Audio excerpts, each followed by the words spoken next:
وسلم کا جو لقب ہے نذیر، ڈرانے والا، تو اس کا مطلب یہ نہیں خوف زدہ کرنے والا اور لوگوں کو دھمکانے والا اور ان کے ساتھ کوئی زیادتی کرنے والا نہیں، انتہائی ہمدردی اور خلوص اور محبت اور شفقت کے ساتھ لوگوں کو ان کے برے انجام سے خبردار کرنے والا، یہ معنی ہے نذیر کا۔ مثلا بچہ اگر اپنی کسی غلطی کی وجہ سے مصیبت میں پڑنے لگے تو ماں اس کو کیا کرتی؟ خبردار کرتی ہے، کہ ماں کا انداز عام طور پر اس میں شفقت ہوتی بھی اور کبھی نہیں بھی ہوتی، دھمکی زیادہ ہوتی ہے، لیکن پیغمبر جو ہے اس کے انداز میں شفقت ہوتی، انتہائی محبت ہوتی۔ علامہ اقبال نے نبوت کو امومت سے تشبیہ دی ہے، نبوت کو امومت سے، امومت کیا ہے؟ ماں، جی مامتا ہی کہہ لیجیے سمجھنے کے لیے، کیونکہ مامتا زیادہ سمجھ آتی، تو امومت سے تشبیہ دی کہ جیسے ایک ماں اپنے بچے کے لیے تڑپتی ہے، ایسے ہی ایک نبی اپنی قوم کے لیے، انسانوں کے لیے تڑپتا ہے۔ سورۃ الکہف آیت 6 میں آتا ہے فَلَعَلَّكَ بَاخِعٌ نَفْسَكَ عَلَىٰ آثَارِهِمْ، شاید کہ آپ اپنے نفس کو ان کے آثار پہ، ان کے پیچھے ہلاک کر ڈالنے والے ہیں۔ جیسے ایک ماں اپنے آپ کو لٹرلی کیا کر ڈالتی ہے؟ بچے کی محبت میں ہلاک کر ڈالتی۔ اور اس کے حمل کے زمانے کو، پریگننسی کا پیریڈ آپ دیکھیے کیا حال ہو رہا ہوتا ہے اس کا، جب وہ وامٹ کر رہی ہوتی، ہلاکی کر رہی ہوتی ہے نا اپنے آپ، ایسا لگتا ہے بس جان ہی نکل جائے گی اب اس کی، بچے کی نہیں خود۔ پھر اس کے بعد جو پیدائش کا مرحلہ ہوتا ہے اس میں کیا وہ موت سے قریب ترین نہیں ہوتا، ہلاکت کے قریب ترین ہوتا ہے نا، گویا اپنے آپ کو ایک نئی زندگی کے لیے ہلاک کر ڈالے گی۔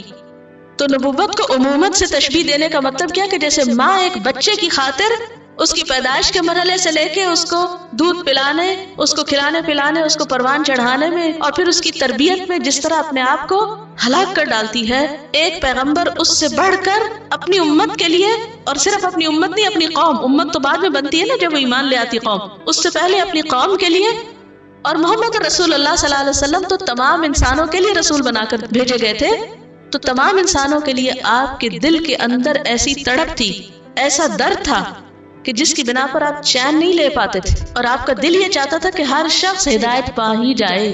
اللہ تعالیٰ نے فرمایا اِنَّكَ لَا تَهْدِي مَنْ أَحْبَبْتَ، آپ اس کو ہدایت نہیں دے سکتے جس سے آپ محبت رکھتے، ضروری نہیں کہ ہر شخص ہدایت پا جائے، آپ فکر نہ کریں۔ تو اس میں نبی صلی اللہ علیہ وسلم کو ایک طرف بتایا جا رہا ہے کہ کچھ لوگوں نے انکار کر دیا، اب وہ نہیں مانیں گے، اور دوسری طرف آپ کو تسلی دی جا رہی ہے کہ یہ آپ کا قصور نہیں کہ وہ نہیں مان رہے، آپ اپنا حق ادا کر رہے ہیں، لیکن یہ ان کی قسمت، وہ نہیں مان کے دے رہے۔ آپ میں سے جتنی بھی مائیں ہیں، کیا آپ اپنے بچوں کے لیے جو کچھ چاہتی ہیں وہ سب کرتے؟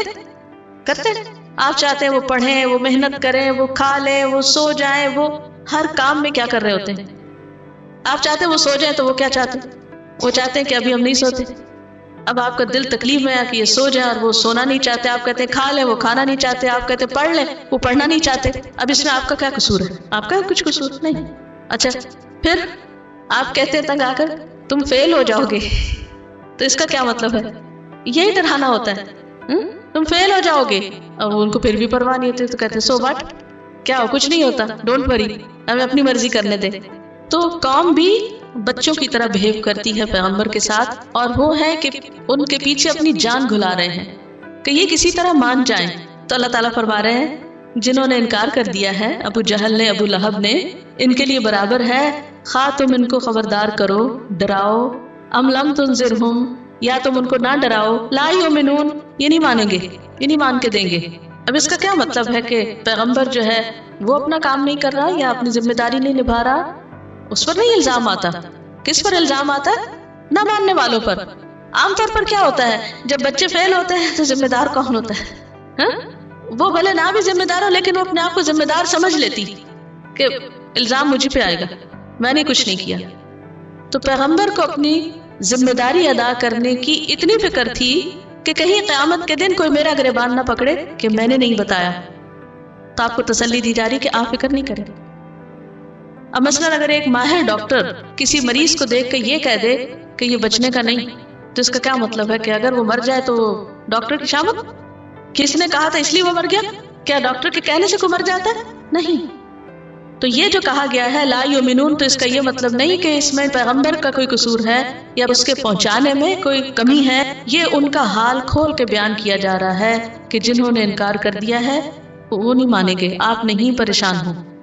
پھر اس کے بعد آگے فرمایا ختم اللہ مہر لگا دی اللہ نے، ختم، ختم کا معنی ہوتا ہے سیل کرنا یا مہر لگانا، کسی چیز کو اس طرح بند کر دینا کہ نہ اس کے اندر کچھ جا سکے اور نہ اندر سے باہر کچھ آ سکے۔ تو اللہ نے ان کے دلوں کو سیل کر دیا ہے، اب ان کے دلوں کے اندر ایمان نہیں جائے گا، نور نہیں جائے گا، نور ہدایت اندر نہیں جائے گا، کیونکہ دل بند ہو گئے ان کے۔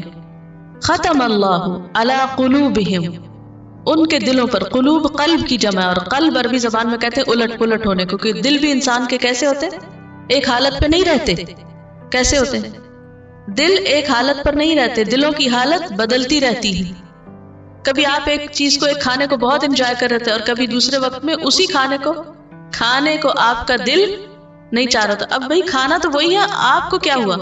آپ کا دل بدلا ہوا ہے۔ تو دل کو دل کہتے ہیں اس لیے کہ وہ ایک حال پر نہیں رہتا، الٹ پلٹ ہوتا رہتا ہے۔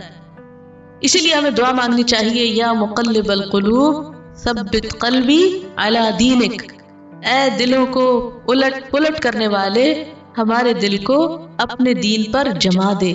تیرے دین پر جب آئے یہ دل تیری طرف مائل ہو تو پھر نہ الٹے، پھر آگے پیچھے نہ ہو، بس وہ پھر اسی پر ہی ٹھک جائے۔ یہ دعا بھی قرآن المسنون دعا کی کتاب میں لکھی ہوئی ہے۔ ختم اللہ علی قلوبہم، اللہ نے ان کے دلوں پر مہر لگا دی ہے، وعلی سمعہم، اور ان کے کانوں پر۔ سین میم عین، سم کا لفظ کان اور سماعت دونوں کے لیے استعمال ہوتا ہے۔ کیا کہا میں نے؟ سم کا لفظ کان اور سننے کی صلاحیت دونوں کے لیے استعمال ہوتا ہے۔ اب قلوب جمع ہے، آگے ابصار بھی جمع ہے، لیکن سم کا لفظ جو ہے یہ واحد ہے، اور قرآن پاک میں جہاں بھی سم کا لفظ آیا ہے سنگولر ہی آیا ہے، کان ہی آیا، کانوں نہیں آیا۔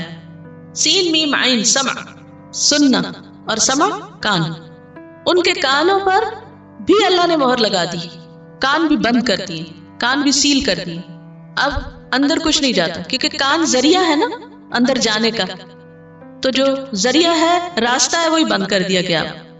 اب ہم تو ترجمہ جمع کر رہے ہیں، اب کیا جواز ہے کہ لفظ سنگولر ہے اور ہم معنی جمع کر رہے ہیں؟ کوئی ہونا چاہیے جواز، کوئی پوچھ سکتا ہے آپ سے، یہ ہو سکتا ہے آپ کے دل میں خود ہی خیال آیا۔ کان تو ایسے ہی دو ہے ہمارے، ہم جو ہے یہ جمع ہے ان کے۔ تو عربی میں قاعدہ یہ ہے کہ جب سم کا لفظ جمع کی طرف منسوب ہوتا ہے، اضافت اس کی جمع کی طرف ہوتی ہے، تو معنی بھی جمع کا ہو جاتا ہے، بھلے وہ لفظ سنگولر ہی کیوں نہ ہو۔ ٹھیک ہے، تو سم مفرد ہے، مصدر ہے، کم اور زیادہ دونوں کے معنوں میں استعمال ہوتا ہے، اور جب جمع کی طرف مضاف ہو تو معنی بھی جمع کا ہو جاتا ہے۔